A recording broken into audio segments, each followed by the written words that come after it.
Hello, I'm Tanya from English Challenges, and today we're going to talk about three signs that you suck at small talk and how to fix it. Okay, so small talk first, what is it? Small talk is very casual conversation.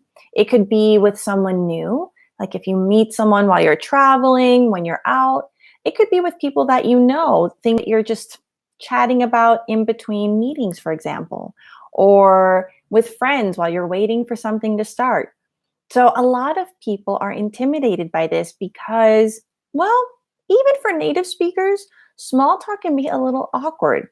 And for people who English is not their native language, it can be awkward and extra intimidating. Ooh, but don't worry. Today I'm going to give you tips on how to be confident, how to know who to start talking to, what to say. I'm going to give you examples because with small talk, I recommend preparation. And that's what today will be. Are you ready? Okay, so the first sign that you suck at small talk is that maybe you want to talk to people or you need to, because if you're at a work event or at a social event, but you don't know how to start. So the first thing you want to do, if you're lucky and someone approaches you, then great, you just have to continue. However, if you want to start small talk with someone, maybe you're standing next to them and you're feeling pressured, or you think someone's interesting and you'd love to talk to them, you want to look for body language cues. And what I mean by that is if two people are talking to each other and they're both facing each other completely, then that means they're probably in a private conversation and they're not open to including someone new. However, if two people are not facing each other, they're maybe a little bit open and they look relaxed, then that might be a nice opportunity to approach them and introduce yourself. Secondly, you want to make sure that you also read body language cues. So if someone's standing like this or like this, then physically they're closed off, which might be an indicator that they're not the best person or it's not the best time to approach them for small talk. And something that we're all guilty of is being on your phone. So if someone, now because it's 2018 and this is our default when we feel awkward, look at the body language. If someone's on their phone kind of looking or just swiping up and looking around, then that means that it's probably okay to approach them. But if they're typing away furiously or they look kind of serious, it means they're probably chatting or they're busy doing something else. So you want to read their body language. And since you know what to look for, this will also help you be mindful of what you look like. So if you're open to conversation, relax your arms. If you're talking to someone, open up your body a little bit to let other people know they can join. And if you're on your phone, but you want someone to talk to you, make sure you're relaxed and you look around to give people the cue that it's okay to talk to you. And once you've identified the person you want to speak with and you think, okay, oh, I'm ready, how do you begin? The good news is the simple go-to introduction is still good and appropriate. You can start with, hi, my name is Tanya. How are you today? Or, hi, my name is Tanya, and then add something. So just by starting with the standard, hi, my name is, and how are you? In American culture, at least, the question, how are you today, is not serious. Like you're not genuinely asking, like, seriously, how do you feel? We use this as a standard introduction, and we almost always respond with, oh, I'm good, I'm okay. So once you have that kind of relaxed standard approach, then we can engage with more interesting questions. So for example, oh, okay, how do you know the host? So if you're at a party, then you probably both were invited. And if you don't know the person, there's a good chance that they know the person or maybe somebody invited them. So this is a really good way to open up conversation with something that's not super personal. So again, like, hi, my name is Tanya. How do you know the host? And then they'll tell you, and then you can tell them how you know them and go from there. Let's say that you're traveling. I would say, hi, my name is Tanya. I'm from the US. Where are you from? It's a simple question, but starting with simple questions that are expected is a comfortable way to begin. and it's easy for you to remember. If you're at a work event, for example, if you're networking or at a happy hour, you can say, like, oh, hi, my name is Tanya. I teach English online. What do you do? So, again, standard questions, but notice that every time I say it, my body is relaxed. You want to make sure that you look friendly. If you're nervous and your face is stern, you're like, hi, my name is Tanya. I teach English online. Mm-mm. That is aggressive. That's a red flag to the person you're speaking to, and they're probably going to walk away. Hello, Syed. Today we're talking about small talk. So now that you have their attention, another tip that I would give you is to use the formula of a compliment plus a question. Now, you do have to be careful about what you compliment, especially depending on the culture. So I recommend complimenting something like hair, accessories, personality. Don't compliment body parts, physical, like, oh, you're so pretty, you're so handsome, you're so beautiful. That can be misinterpreted, and especially in a professional setting or even in a casual setting, can lead to awkward situations. However, if you say something like, oh, I love your glasses, they frame your face so nicely. Can I ask, where did you get them? I'm looking for a new pair. Now that I feel relaxed because you've complimented me and you have a question that is comfortable for me to answer, this is a nice way to then continue the conversation. Another example could be if the person is talking in a group, you could say something like, wow, you're really funny. You're a good speaker. Do you have a podcast or a YouTube channel? If you do, I would love to watch it. You have a great personality. Notice that these are compliments about something that's not awkward. I'm not saying like, wow, you're really fit. Again, like even if you say it in a different tone, it's just not going to come across as natural. So you want to make sure that you compliment the right thing and then ask a question. Okay. Next, let's talk about body language. So we already talked about like, don't stand with your arms crossed. This tends to mean like, I don't want to talk to you. So try to relax your arms and your face. Something that I recommend is look in a mirror and practice, because a lot of people, well, they don't know what they look like. And a lot of times you think you look relaxed, but you just look awkward. So take some time to look in the mirror, relax your arms, and figure out where you need to place your hands and your arms so that you look relaxed. This will develop your muscle memory. You'll remember what it feels like to look a certain way. And this will be a lot easier for you to use that position when you're chatting. The other thing is your smile. There's a difference between this when you're listening or, right? That other one is way too much. So you want to make sure, again, you practice in a mirror and see what your face looks like. Because a lot of times, I'll be honest, your listening face probably looks bored or angry when we're just passively listening like this. Like right now, my face is totally relaxed. However, in a social setting, this expression looks angry. It looks bored, even though I'm totally listening. So it will take a little while to train your face muscles to find a position where you look engaged and interested, but not overly eager. Okay, so now that we've gone over how to identify who to talk to for small talk, how to change our body language so that people can talk to us, we've also discovered or explored how to start the conversation. Your typical introduction, hi, my name is, how are you, is great. Then follow with an interesting question, which leads us to number 2. Number 2 is your questions are boring. Maybe when you do start asking questions, you're really nervous. It starts sounding like an interview. I've had that happen. Have you ever done that where you're just like, oh, interesting. And then what? And what did you do? And how do you do that? And instead of being a relaxed conversation, it sounds like a really bad interview. And again, this takes time, patience, and practice. Hello, Fahar. Yeah, if you're watching this live, please let me know in the chat and let me know if you feel confident with small talk. In fact, even if you're watching the rebroadcast, tell me in the comment section Is small talk something you're comfortable with, or is it something that makes you nervous? Okay, so back to your questions. If you feel that your questions are boring, or like most people, they just run out of things to, well, they run out of things to say. And the good news is, small talk tends to be the same universally. We talk about the same topics, for example, weather, travel, work.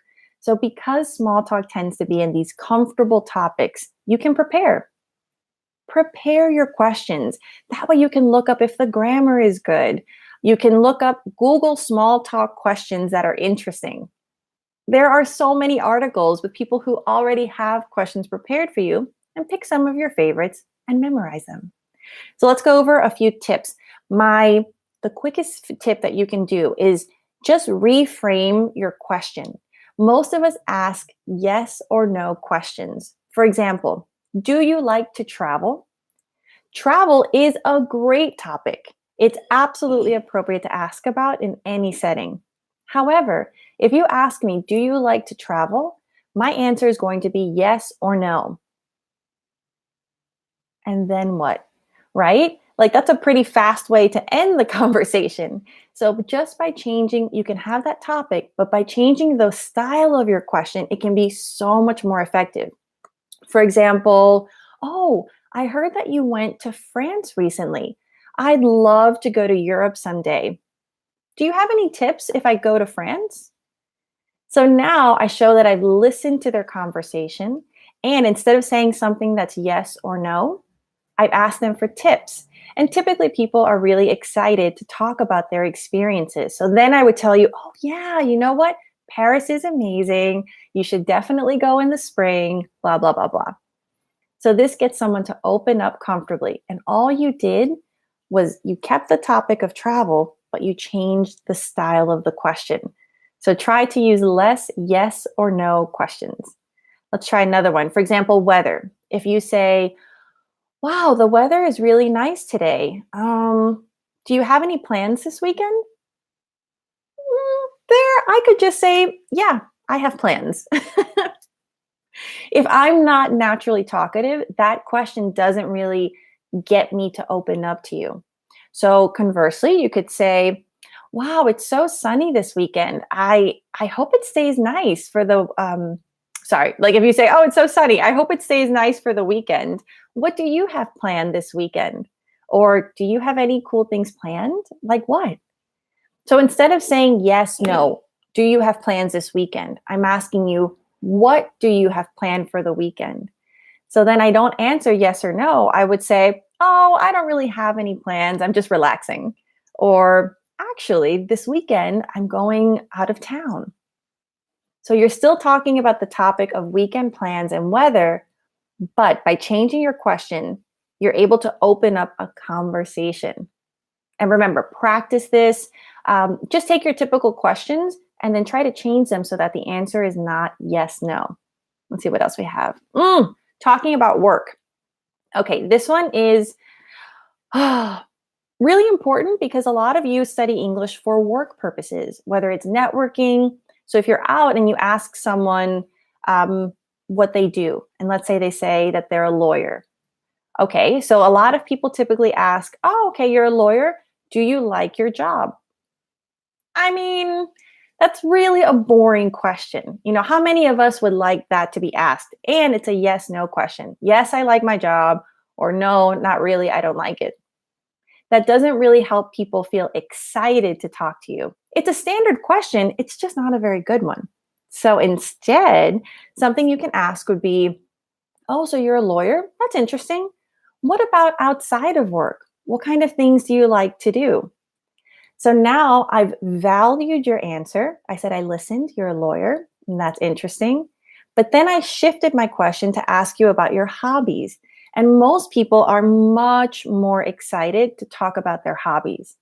Not only that, if you're not a lawyer, talking about hobbies increases your chance of finding something in common. Maybe they love to ski and you love to ski. Now your conversation naturally goes into your favorite ski resorts. Or maybe the person's like, oh, I don't have a lot of hobbies. I just enjoy reading a good book at home. And then you can ask them, oh, great. I'm always looking for new books.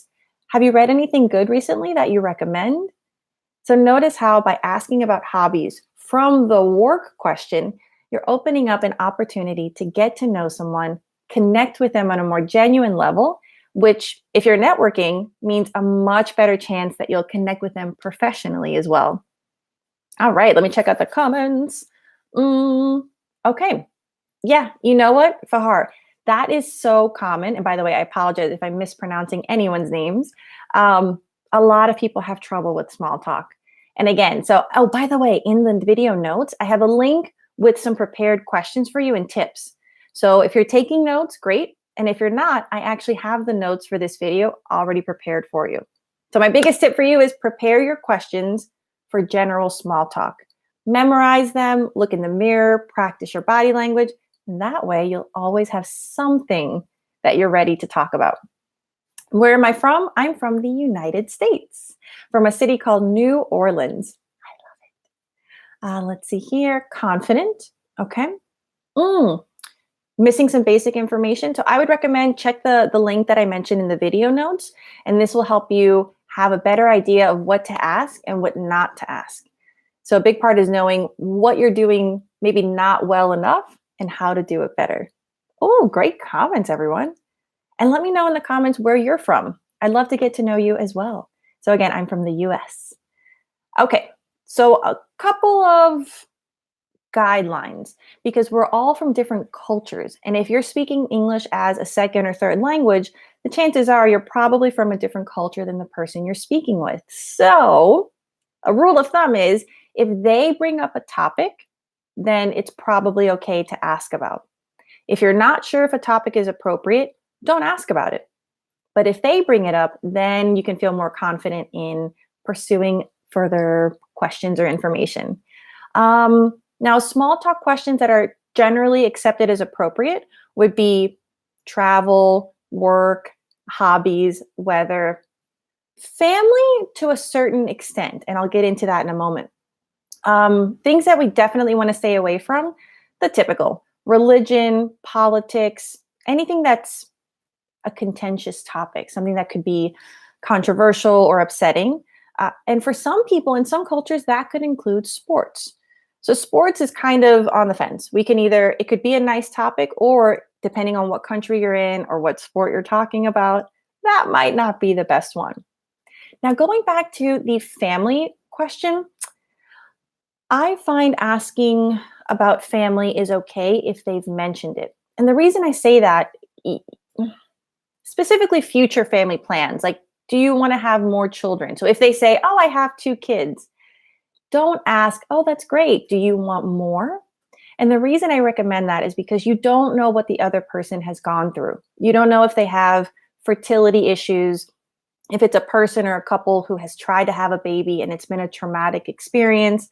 So in order to be sensitive, I like to recommend just talk about what they mention about their families. So don't ask if they have a boyfriend or girlfriend. Don't say, are you getting married soon?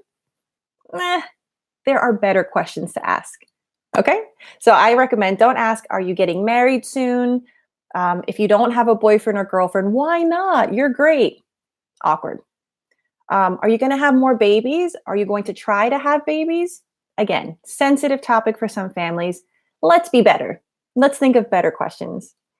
And my next tip before we get to number 3 is use transition phrases. Now that you have good questions to ask, you also don't want to stay on the same topic. So if you ask about their work and you're sensing like, okay, this is about to get boring, change the topic by using transition phrases. For example, speaking of, or that reminds me of. These are respectful ways to say, okay, I heard you, but I'm going to talk about something different. So if somebody says, oh yeah, I'm a lawyer and I work 80 hours a week, blah, blah, blah. And you're like, oh, okay. Oh, speaking of hard work, did you see that show about something about work, right? Or did you listen to that podcast about work hours in the US? And then you can talk about cultural things. Or, oh, that reminds me, my cousin's a lawyer. I'm actually visiting my cousin in Mexico next month. Have you ever been to Mexico? So notice that by using a transition, I'm being more respectful, right? And I'm allowing the other person to go with me instead of feeling like it's random, like, "Hi, yeah, I'm a lawyer." And you're like, great. Have you been to Mexico?" There's no transition. It sounds like you're either very awkward or you're being a little abrasive. So transition phrases like "speaking of" and "that reminds me of" are such a smooth way to change the topic, which I recommend. You want to change it up so that it's interesting. Okay, let me check the comments for a moment. Let's see. Okay, we've got some confident people. Oh, hello from Iraq. Avoid things that are too personal. Definitely. You want to make sure you keep it superficial. If you start feeling more comfortable and the other person allows you to ask them personal questions because they've mentioned it, then maybe. But by nature, small talk is pretty superficial. You want to keep it comfortable. All right. Next one, number three. So, our last reason that you probably suck at small talk is that you end conversations awkwardly. I am so guilty of this sometimes, and I'm getting better at this. Do you ever have that moment where, okay, you've asked questions and you're just kind of like, now what? Right? That was awkward. And that happens to a lot of people. So there are a few tips that you can use to end the conversation where you both feel like, oh, okay, that was nice. My first tip to you would be to bring up something that they said and then say goodbye. So if I realize, like, okay, I'm kind of bored, or maybe you just need to go, or you want to mingle and get to know other people. Let's say that they told you that they have plans to go out of town this weekend. And then 10 minutes later, you could say, oh, well, listen, have a great time this weekend on your trip. I have to go, but have a great trip. Bye. So you're bringing up something that they said and you're using that to exit. You could also say, if it was a travel thing, let's say you're in another country, you're talking about travel recommendations. Again, 5, 10, 20 minutes later, you're ready to go. You could say, you know what? Thank you so much for your dinner recommendations. I'll try to check out those restaurants you mentioned. Have a good rest of your trip. Bye. So there you're respectfully using what they said before, especially if it's in the beginning, bring it up and then say goodbye. So that's a really nice way to end it. And again, you're both happy that you had that moment. Now, the other thing you could do is make up an excuse. For example, okay, well, listen, oh, excuse me, I have to go find the restroom, but it was so nice meeting you. Have a good night. And then you go. Or you could use another excuse of, hey, you know what? It was really nice meeting you. I actually forgot. I have to make a quick call, but I hope I see you again this evening. Have a good week if I don't. Bye. So here you're using an excuse to leave. So if you need that, then that's a nice way to do it. And again, with your body language, you want to remain calm and cordial. And that helps it gives you a nice last impression, right? So then when that person thinks of you, they think, oh, that was a really nice time meeting so and so. Okay, so now you have 3 pretty simple tips on how you can be better at small talk. You know how to look for people that are open for small talk, reading body language, how to use your body language to let people know that you're open for small talk. You now have some really great tips on how to start your general introduction and then an appropriate compliment plus a question. Tip number 2 was to prepare more interesting questions. Instead of saying, do you like to travel? Asking questions like, I'd love to go to Europe one day. What countries have you visited? What do you recommend? And you can prepare these ahead of time. Honestly, I recommend prepare a couple of questions for 3 different topics and just memorize them. Prepare questions for work, for travel, and weather. They're pretty standard and always appropriate. And the third tip was to exit gracefully. You can bring up something that they mentioned and then say goodbye, like, oh, well, I hope you have a beautiful trip this weekend. I'll talk to you later. Or, I'm so sorry to interrupt. I have to actually go find the restroom, but it was really nice meeting you. I'll see you later. And with those 3 tips, hopefully you'll have some pretty good small talk experiences. And if you do, let me know. Come back to this video and let me know in the comments section. And if you'd like a copy of the notes that I used and the examples that I mentioned in the video, check out the video notes. I have it all written out for you so you can prepare. And my final thing is, for those of you who don't know, if you want to become a challenger with English challenges, every Sunday, which is tomorrow, I send out an email with 3 micro challenges, these 5 to 20-minute activities. And there are 3 of them, and they're all about one topic. So it's a really awesome way to include English in your daily life. And I have a private Facebook group, and next Saturday, I'll do a video about it. So those of you who are my challengers already, they already had a full week of preparation for small talk so that they can watch this video and practice. So join us. It was so nice to meet you. As always, hit the like button so I know what kind of videos you want me to make. Hit the subscribe button so that you get notified. Oh, hit the notification bell. I think that'll let you know when my lives are on Saturdays. And as always, check out EnglishChallenges.com for more of my social media and great free tips and resources for you. I'll see you next week.